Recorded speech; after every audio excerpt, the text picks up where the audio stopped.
comes to Pon and what he's been able to show us. So is this an upgrade? Is it not? Let's find out as we get into pick and ban for game number 2.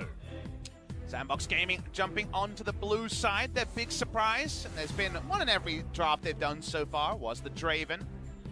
Very annoying to know that the enemy has a Draven player, and actually Kingzone have been one of the teams that have been, I guess KT last year, but Kingzone now. Def teams are the most likely to ban Draven, because Draven is a champion that impacts Deft more than most other champions can. Yeah. Right? The agency and priority that Draven provides in lane trades is a sort of annoyance that a high skill AD carry like Def doesn't want to deal with. I don't know if you first round ban Draven, but it's definitely going to be a question that's going to be pondered by the coaching staff of Kingzone.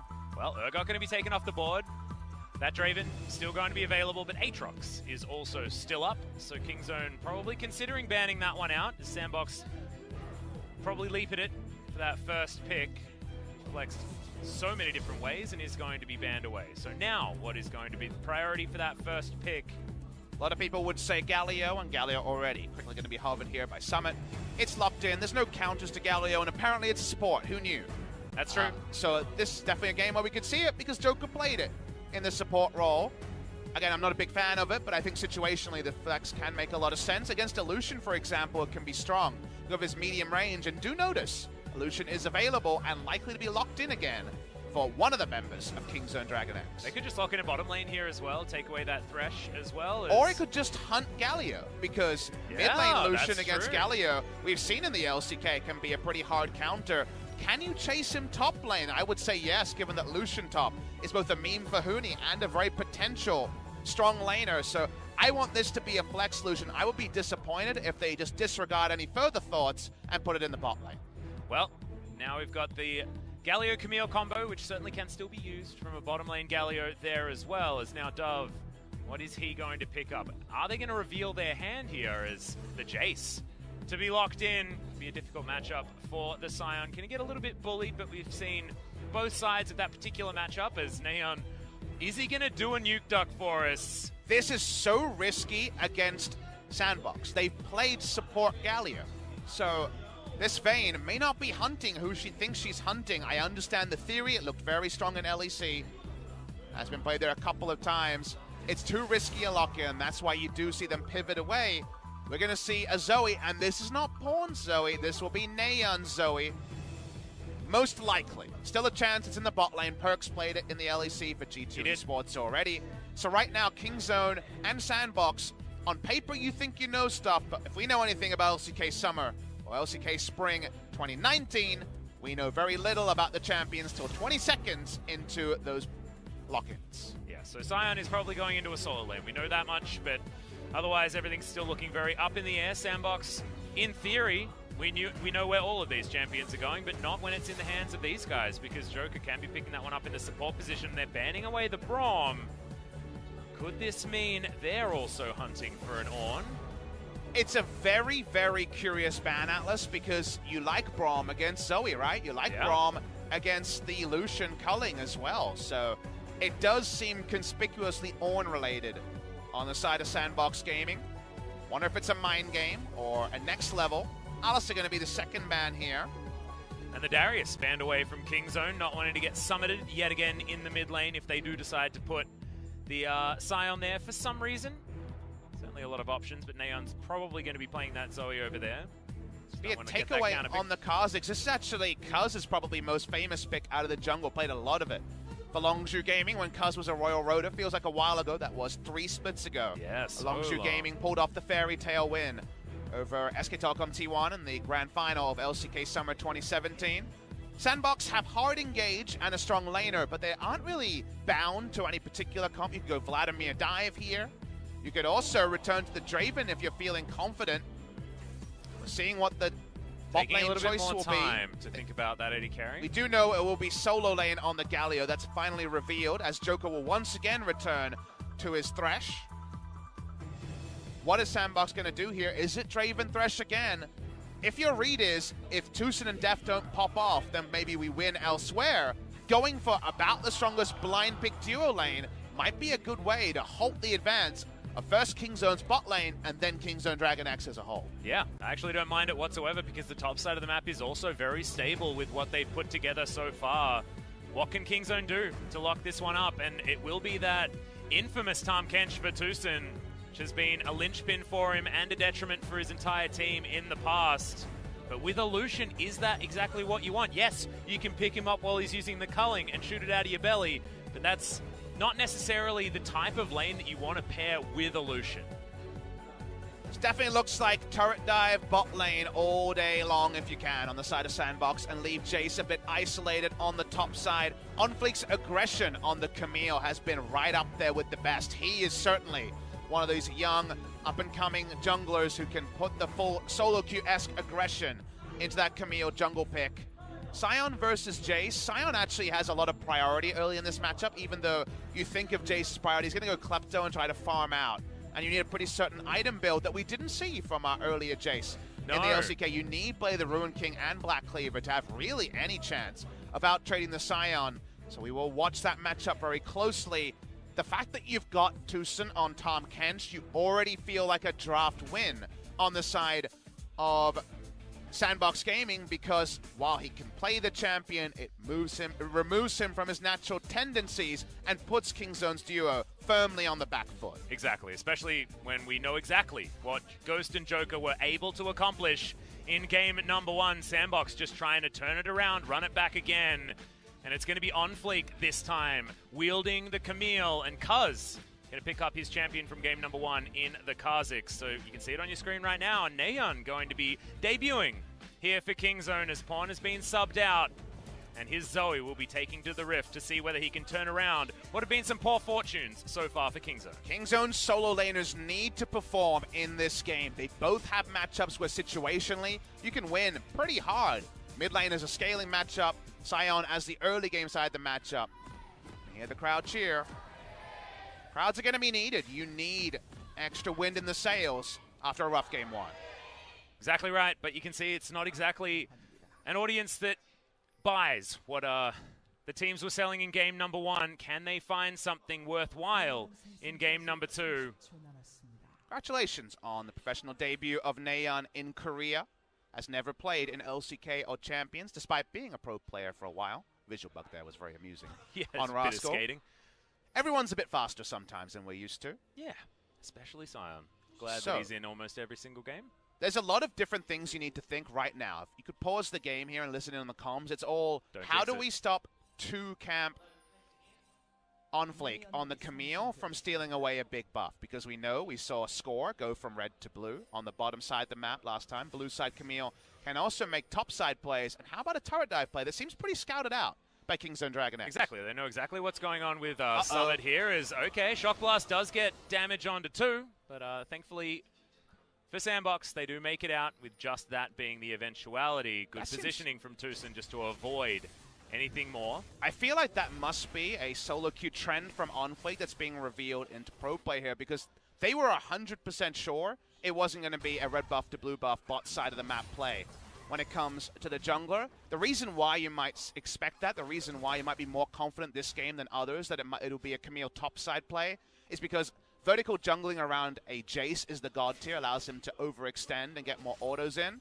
Curiously, Summit hasn't followed the recent trend. He's actually gone for Summoner Airy for a little bit more of oomph in the lane trades rather than the Kleptomancy. That's pretty much the standard, especially in these tank matchups. We'll see whether he can get beyond his minion line. You can see right now with the minimap positioning that he certainly has been able to, but getting the pressure onto Rascal is going to be the difficult thing. Okay, Summit. I'm liking it so far. We'll see whether he actually goes for an earlier Blade of the Ruin King than others. I mean, we know that Smeb does like to pick that item up almost as quickly as he possibly can a lot of the time when he's playing the champion. Certainly a lot of these things are personal preference with item builds. Well, Atlas, I need you to be the Scuttle Crab counter. Right now, I can tell you it's 2-0 to OnFleek, and this is going to be a tricky one for Cuz to find Scuttles. He would prefer they were top side because Sion, as we mentioned already, can have some good options against the Jace. Not being revealed so far, as Sion's been very, very defensive, aware of the Camille pressure.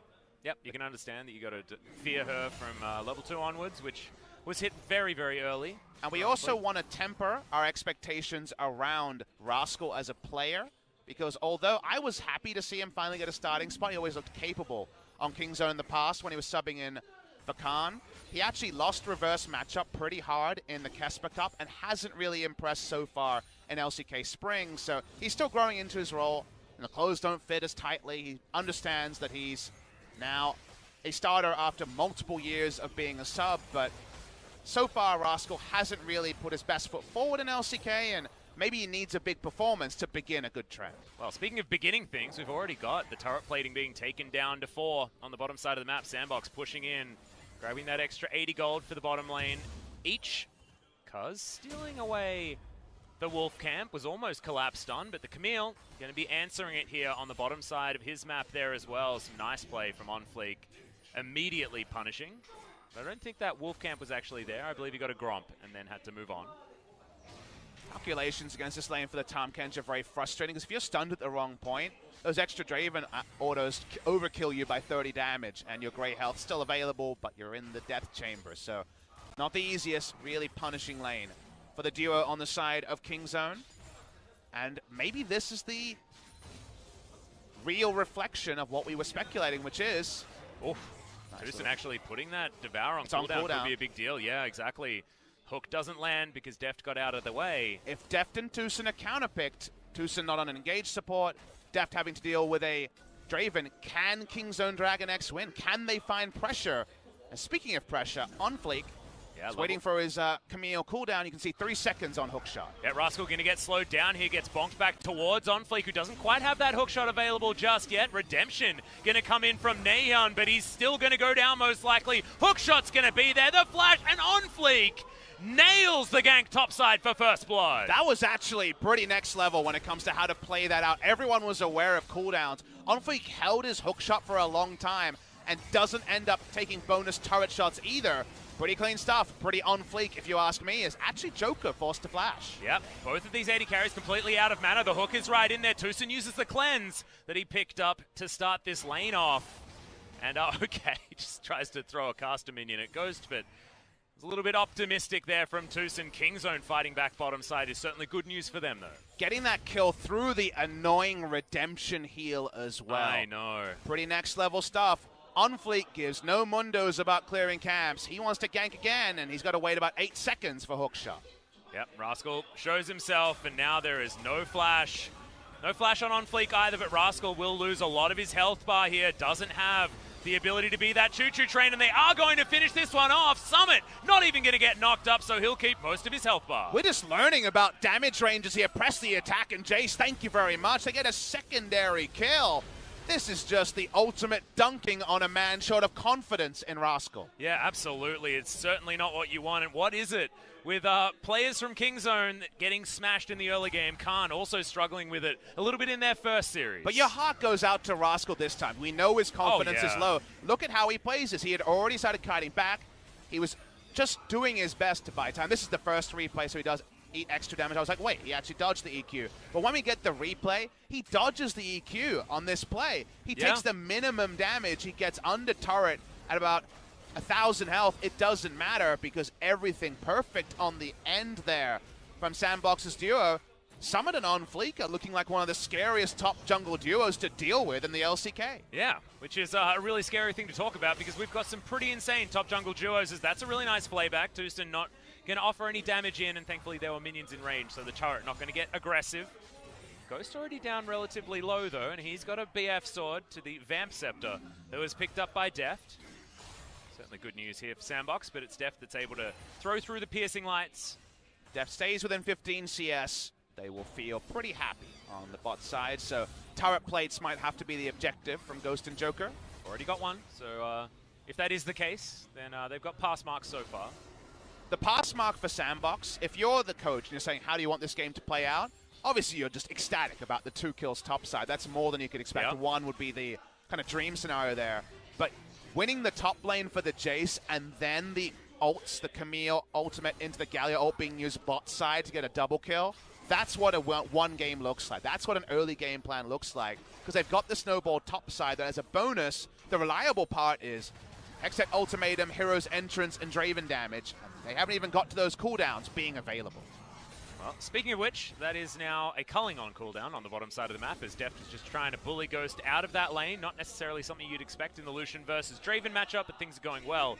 As Kuz pokes his head in, leaps immediately on top of OnFleek. Trouble Bubble is going to land, and the hero's entrance just to get him out of the way. Joker comes forward, Neon does use the cleanse.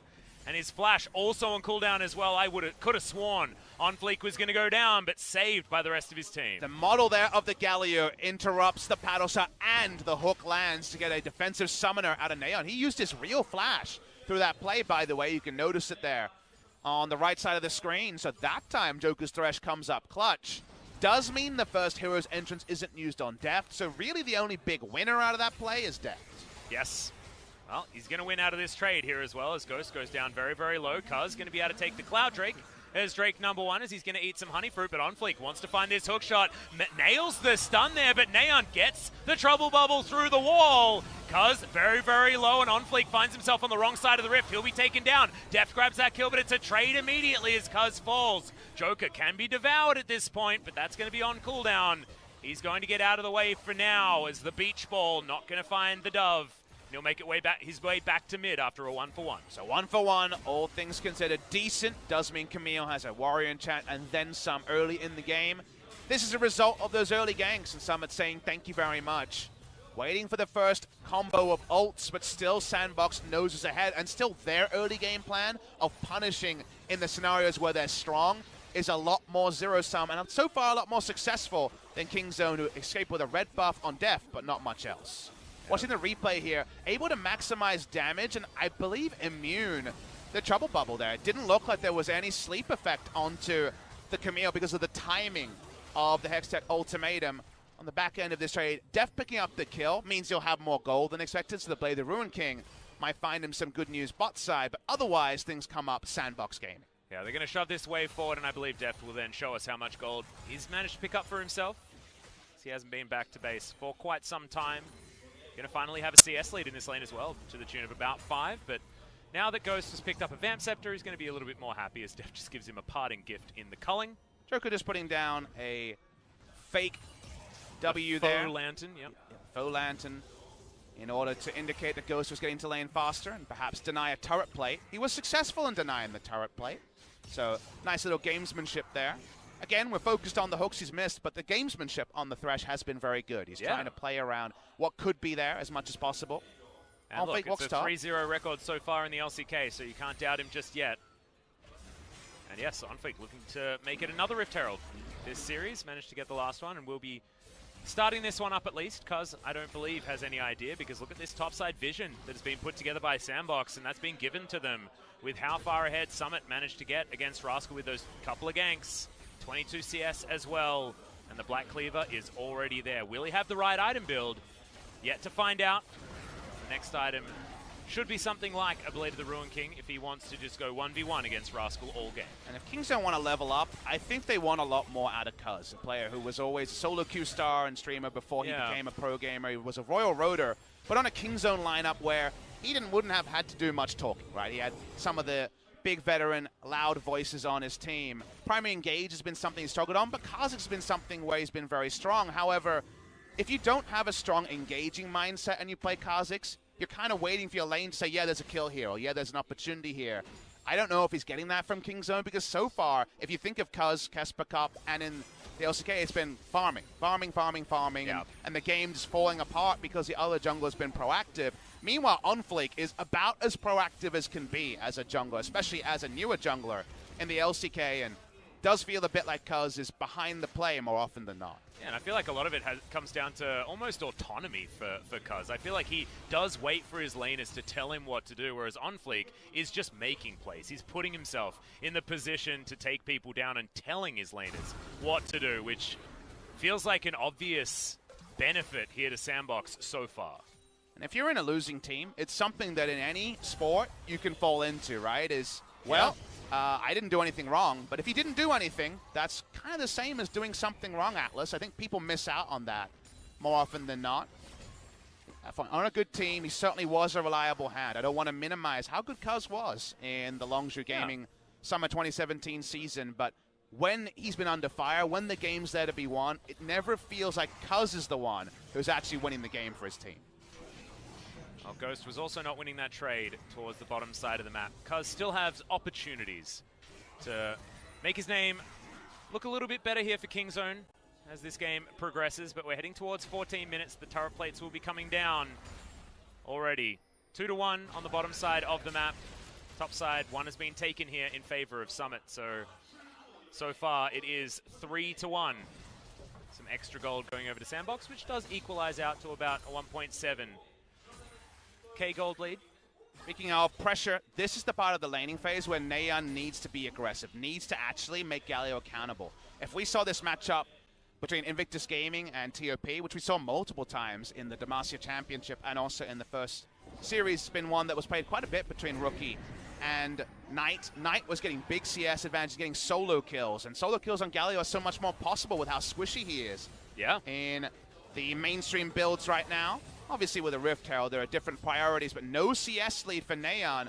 No roaming just yet, but with this Drake control, the ward's not actually going to allow Kingzone to interrupt this unless they fully commit. Yeah, and all that information was actually there for Kingzone as well, but they decide they're not going to try and contest for this Infernal Drake, which will go into the hands of Sandbox very, very easily. And also Dove was pushed so far up against 3. It feels like this is a Kingzone that's playing without very much confidence here in game number 2. Which is no surprise. No. They're 0-3. The word is that scrims have also been very rough for this team, which we're seeing illustrated with on-stage performance. But they have players who have won big things. Atlas Pawn is a world champion. Deft has won titles wherever he's gone. Some point, the buck has to stop with someone. And is that the coaching staff? Yes, outside of game, but in-game, those stars need to be performing. And right now, it feels like 5 supporting players and no main cast. Yeah, and I feel a little bit sad, you know, talking about Pawn, talking about the way that sort of his play has dipped off. I want to remind people that this guy was the savior of EDG back in the day. You know, this was a guy that was in hospital. He was really struggling with his health. It was his back that had been a problem for a long time, but they lose 2 games and they call on him and he says, all right. He comes in, he plays Kassadin, and they perform the reverse sweep against WE. This was a long time ago, but this was the caliber of player that he was. He really did demand all the respect in the mid lane a long time ago, and that's why we talk about Pawn with this air of sadness when play isn't necessarily going his way here in the LCK.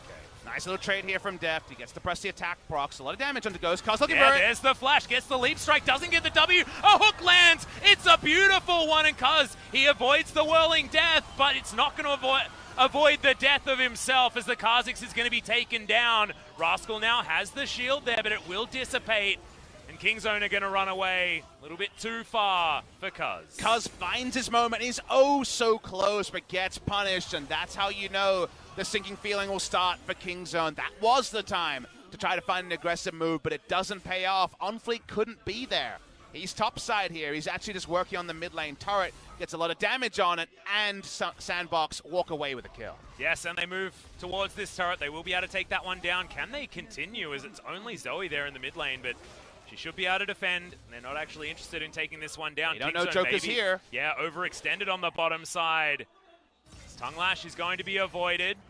Throws out the death sentence. Is going to land it there onto Tucson. Gets the Devour in there, and Deft is going to be okay as well. And I love that Joker, despite being this veteran when it comes to age, chronologically the oldest player in the LCK, this time he waits. He's not throwing out hooks early. He waits and gets the maximum of his cooldowns available. Watch the replay here. Really nice auto-threading and skill. Slinging there from Deft means that Cuz finds his moment, but that extra auto can't come in. And even though he stasis through the hero's engine, it's not quite a Goomba stomp, but it's a guaranteed kill for Dove. Summit teleports in defensively, and they get the mid lane turret because the Camille preps it during all of this. Everything coming up Sandbox Gaming, the 2-0 needs to be abated by Kingzone, and any more sidesteps like that, and perhaps it'll be confirmed. Summit continues to farm things out as well. He's gone for the Serrated Dirk. Doesn't look like the Blade of the Ruin King will be item number 2. But also, this is a different situation. He's 40 CS ahead. He has that extra kill, the extra assist. Has himself a level advantage as well. It's only a Frozen Heart picked up for Rascal, which isn't exactly the greatest anti-Jace item. So you can still press W and have an auto attack speed. It's pretty ludicrous. You learn something from this if you're a future opponent of Kingzone. You learn that the way to beat them, based on what we've seen so far, is damn the other lanes, counterpick bot lane. Get a bot lane that can't be beaten in terms of 2v2. And Deft, who 25 CS lead in a really tricky lane, will do his best, but his impact will be minimized. Tucson can't engage for this team. He's on Tahm Kench, and Deft is dealing with the fact that Lucian, well, not many people out-traded Draven, and Lucian needs a lot of backup in order to make those proactive plays. So just with that, Kingzone feel toothless on the top side, and it does confirm our preseason thoughts of this is the Deft hard carries or team struggles. That identity seems confirmed week 1 of LCK. And also, you know, Deft and Tucson hard carry as well, because we looked at this lane and we thought on paper, man, these two look brilliant. Deft was certainly making a name for himself towards the end of last season. I was talking about Deft with a lot of admiration because he had really stepped up his play. None of those face checks that we were talking about was looking brilliant as they move towards Worlds. Oh, re-engage it, it's nice. Yeah, the Ignite is going to be down as the box is going to be avoided for the moment as Ghost has to block it, but the shield from the Bloodthirst are going to be enough, and Joker gets away. If Cuz is there, they get a guaranteed kill and potentially 2, because Cuz is behind the play. Nice little duo move there from Deft and Tucson, but no further damage to finish off the kill. Going to be pretty tricky to have lost your support and also take the Drake here, but see, not strong enough to start the Drake. On either side means that Thresh gets a free back, and actually Sandbox retain control of the bot side river, which means that the next hero's entrance should be a little bit less expected from Kingzone. Well, Rascal just trying to deal with this minion wave. Will do so relatively easily as he is the Scion. That cannon minion will go down, and as we tick over to 20 minutes, we've got an engaged. Naeon gets flashed on by OnFleek, does have himself the stopwatch available though, and Joker saves his life. Whirling Death picks up so much damage, and OnFleek gets another hookshot, gets in on top of Deft. The red buff gonna tick down, but not enough to take out the Lucian. Now Tucson eats himself the grey health to keep him alive as OnFleek is engaging absolutely everywhere. Eventually gets taken down by a stray paddle star, I believe maybe even a trouble bubble as Neon gets one on the back end. And Ghost, he backs away, he takes out a Mountain Drake, and it feels like Sandbox, their jungler is 5 people at once. And he's the one that's separating the two teams because they trade up in terms of kills while Ghost just pops down and says, well, screw this, I'm taking a Drake. They'll slowly pick up the Mountain Drake on the back end, and once again, when it's the clutch, Sandbox trading up. Just stunning play from OnFleek. It felt like he was getting himself out, but then instantly back in again with another hook shot. Despite the fact that he was on low health, Summit will take down this outer turret in the mid lane. 4,000 gold. It's ticking up slowly but surely as we see this one yet again.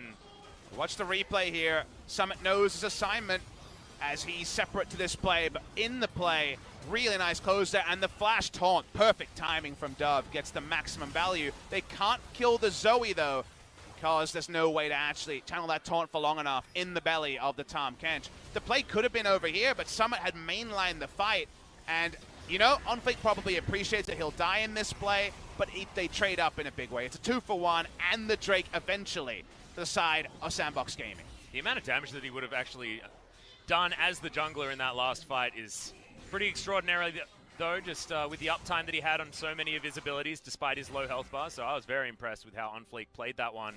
Going towards the Trinity Force build, has that Stinger as well as the Ruby Crystal on the way. As our Ghost takes down the last remaining outer turret.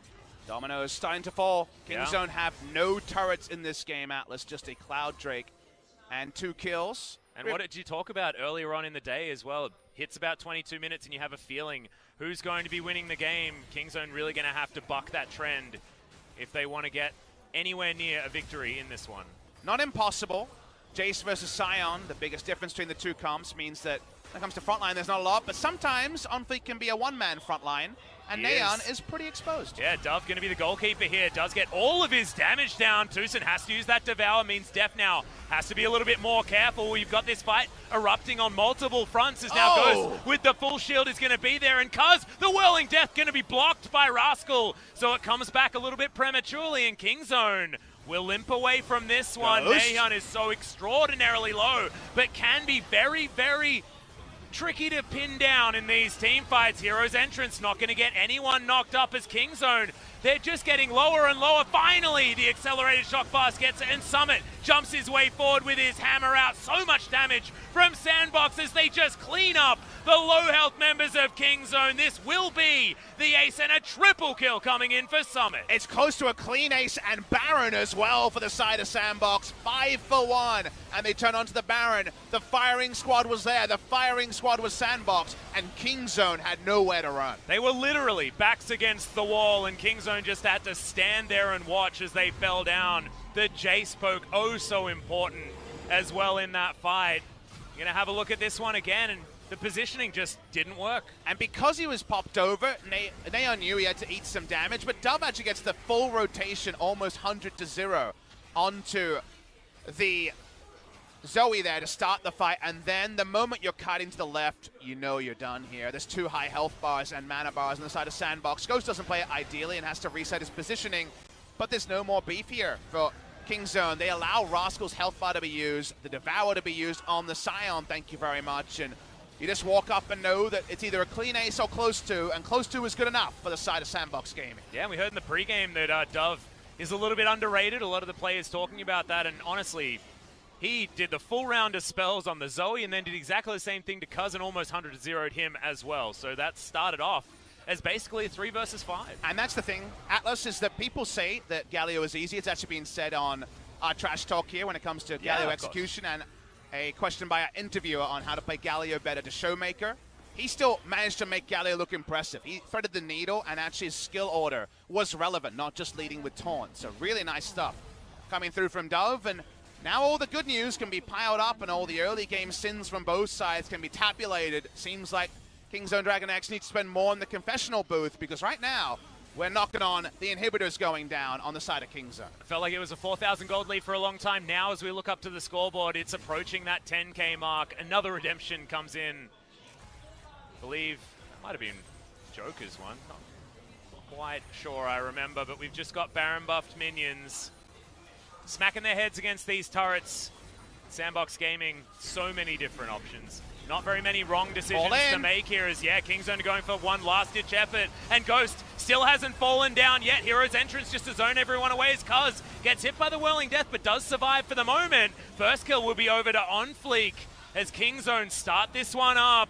It's a really good knock-up onto Dove, who wants to get himself the taunt. Justice Punch comes in, finds a double, instantly onto Deft and Neon. How did that even happen? I thought he was caught, but who caught who? Is now Joker wants to get the play onto Rascal, who doesn't have many options. He picks up 1 kill. Now will find himself the Blast Cone, but is taken down by Ghost. Summit will be here as well, as Ghost not going to get taken down by this zombie. Most likely is Summit. Almost allows that one to happen, but slows down the zombie Scion. In every single way, that was the epitome of you spoke too fast, a team fight. A lot happening on both sides. I was focused on the bot side, only noticing towards the tail end of the fight that OnFleek was fighting against 3 members and zoning them for a good 15 seconds as a Camille. This is not a Camille with a Guardian Angel. This is damaged Camille, but the zoning job there was so important because Ghost was out of this fight in terms of damage. Let's try to fully unpack what happened over the course of a long fight. This is a great all-in timing from Kingzone Dragon X. If they're not 10,000 gold behind, maybe this is super successful because Ghost probably dies the first round of damage. But watch the top side as OnFleek wastes the time of Tucson, Deft, and Neon. That's all the damage. And also the peel support's time being wasted. Then you're going to be drawn to this as Dove says, you know what? I'm going to go in against the 2-man taunt into killing both carries. Can you do any more as a damn Galio? It's just disgusting amounts of damage. OnFleek looks for it again. The double kill! Probably going to come in. No, it's not. OnFleek deserved that one, though. The kill into hookshot looked glorious from this guy's Camille. These new players come in and they make Camille look like a completely different champion here in the LCK. I think that might just be GG. Look at the death timers here. We're pushing up. Death's out of position, and Sandbox want to end the game. Yep. Neon, not a lot he can do either. The culling is going to come forward, but the turrets are falling down. OnFleek will die, but it will be a trade for the Scion there as well. Scion dying is not so bad because you can kill the minion wave. Next minion wave is a while away. Can they finish on this push? Not entirely sure. The Baron buff has, of course, worn off. Sandbox still with 4 members, still pushing up towards this last remaining Nexus turret. Remember, they've got a lot of damage with the Jace available at the same time. Tucson jumps forward. He's just going to explode before the Grey Health can even be used as Cuz wants to get an extra kill. Hero's entrance is going to reposition the Gallios. Now Cuz, does he have enough? No, he does. Oh, Sandbox. Able to take him down, and Sandbox, have they bitten off more than they can chew? Guardian Angel now down as Ghost goes into the stopwatch. Def trying to do more. The empowered shock blast is there, and Summit will finish off the Nexus. It was messy, but it was finished. Unconventional.